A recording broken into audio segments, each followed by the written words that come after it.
We always talk about the fact that accidents happen close to your house. Easy to be careless when you're riding in your own neighborhood. The accident occurred on a beautiful afternoon. The sun was out. It was a beautiful December afternoon. An afternoon that you'd say, well, perfect conditions. No ice, no snow, no water on the pavement. The sun was out, shining brilliantly in the sky.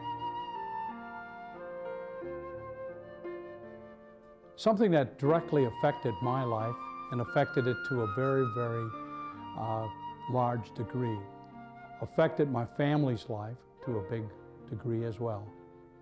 And I think it's something that you and I don't have to experience.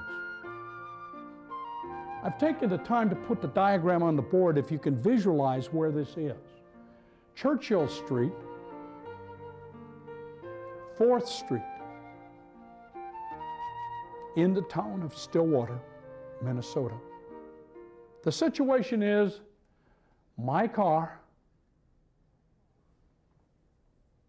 another car. In my car, I'm at the wheel, seat belt and shoulder belt on. My wife is in the front seat with me with no seat belt on. 3 youngsters are in the back of my station wagon, on the flat part of the station wagon, in the cargo area. Now these 3 kids, needless to say, are all young kids, very young. The oldest was 6 years old, my daughter, Amy. As I was coming to the stop sign, and there was a stop sign on this corner right here, and a stop sign on this corner right here, and a stop sign on this corner right here, and a stop sign on this corner right here. A 4-way stop, an all-way stop, A-L-L stop. Now, as I came to the corner, I stopped at the corner, and my procedure was exactly like I do every day. My foot was on the brake. I stopped with my front bumper, even with the stop sign. And I checked left, right, left. Kind of like this. I looked left. I looked right. I looked left. And the way was clear. And I proceeded out very slowly, because this particular corner is one that has lots of traffic in it. As I got out into the intersection, about right where my finger is, about at this point, all of a sudden, out of nowhere, I heard like an explosion or like a shot from a gun. Now, I estimate I was going probably 10 miles an hour. And the 10 miles an hour that I was going was because I had just started out. Now, I still to this day do not know where this car came from. But this car came out of nowhere and struck my car right here, causing my car to spin completely around in a 360-degree circle. Now, what took place during that fraction of a second that the accident took place in? I'm at the wheel of the car. I'm looking in my rear view mirror, and my car is going around like this. I see in the back 3 little kids being tossed around like pieces of popcorn in my rear view mirror. All of a sudden, I see one of them explode through the glass on the side of the station wagon in the cargo area, that big long window. And I don't see that person come back. I see the second one go through the glass in my rearview mirror, and I don't see that person come back. I see the third person go over and come back and land in the cargo area of the car. And then I lost sight of this little person by the seat in the back. It screened my view. At the same time this is going on, my wife, who was right next to me, is going between me and the steering wheel and is bouncing off the door to my left and is going back over onto the other side and ends up off of the seat onto the floor of the car.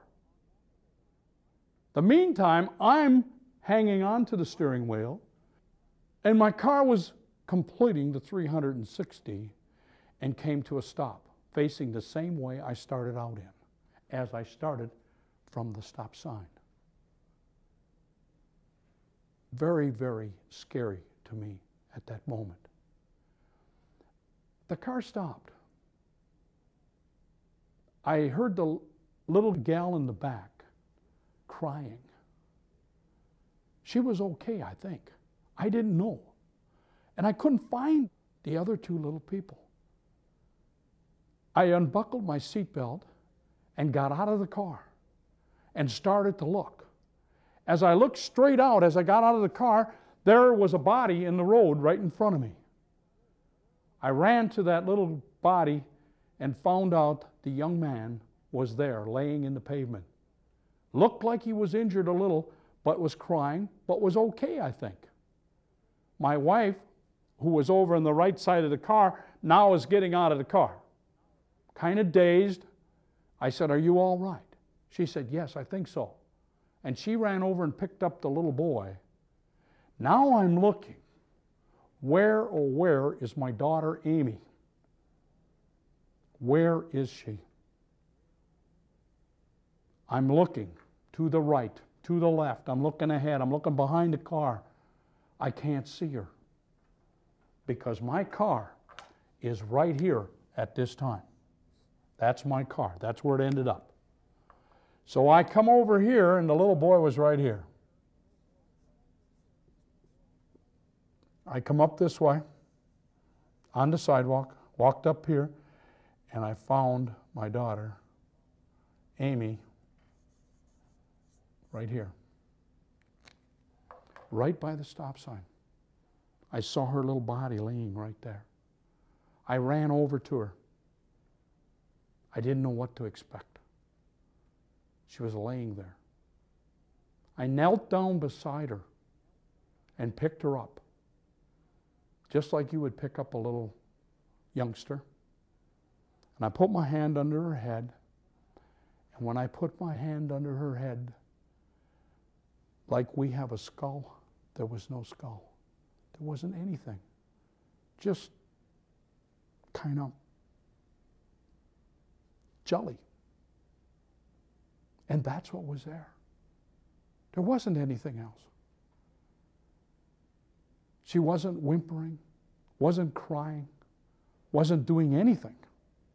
Just a rag doll, kind of like. At that moment, I think I went completely blank almost. At that time, the ambulance came to the scene. I felt somebody tapping me on the shoulder. We're the paramedics. We're the ambulance crew. We're here to help you. And I'm holding on to my daughter. I said, "Be careful. She doesn't have a back of her head." We got to Ramsey. As we got to Ramsey and we got out and he unloaded Amy out of the ambulance, and the neurosurgeon came down and said, "Come on along with us." And I went upstairs. He said, "You can sit here while we examine her quickly and do what we need to do." And what I thought took hours and hours and hours, and actually they tell me it took about 5 minutes. The neurosurgeon came back and he said, "I want you to sit down. I want you to listen to this." And said, "Marty, I've got some bad news." I think I had kind of anticipated that bad news, because I think when I picked Amy up, I knew you can't have that happen in the back of your head without some major trauma. And the neurosurgeon said, "Come on into the room." So he and I walked into the room. He said, she's in bad shape. She's in a terminology that we would say she's brain dead at this point. We hope that something might, in the next few minutes, bring her around. But she's on life supports right now, and we don't know what's going to happen. But I want to prepare you for the worst, because right now, your daughter is, for all purposes, brain dead. Now, I really had a tough time dealing with that, folks. Something that really put me into a very, very traumatic situation. So a decision was made to keep Amy on life support and to look at the possibility of having some of her organs donated to someone else to keep somebody alive. And in the morning at 7 o'clock on Saturday, we had to make a decision of what we were going to do as far as being involved in the donor program. For all practical applications, Amy had died the night before. My daughter, Amy, 6 years old, just starting to be a joy to be with, just starting school actually, in kindergarten at that time. And we had just been to one of her sessions in class, and I was trying to think of all the wonderful times we had. We decided to become involved in the donor program and asked that whatever organs Amy had could be used for other people. Her organs were in perfectly good shape except for her brain. And we asked that those be allowed to be used for whatever the need was. I can tell you, it can happen to anybody, and you don't have to be very far from home for it to happen. I was a firm believer that accident would never happen to me. I thought I really knew all the answers. I'd been a driver's education teacher for 25 years prior to the accident, or 20 years, whatever it was, and I had never had a fender bender, and I thought, you know, I really practiced all the safety factors and everything. But I got careless one day and allowed 3 kids to ride in the back of my station wagon without being fastened down. People who study accidents tell us that accidents occur within 0.3 of a second. Always, always, always make sure everybody in your vehicle has your seatbelts on. I don't care if you have airbags or not, make sure you always have your seatbelts on. And if you have airbags in addition to that, you probably got the best going. I can tell you, it can happen to anybody.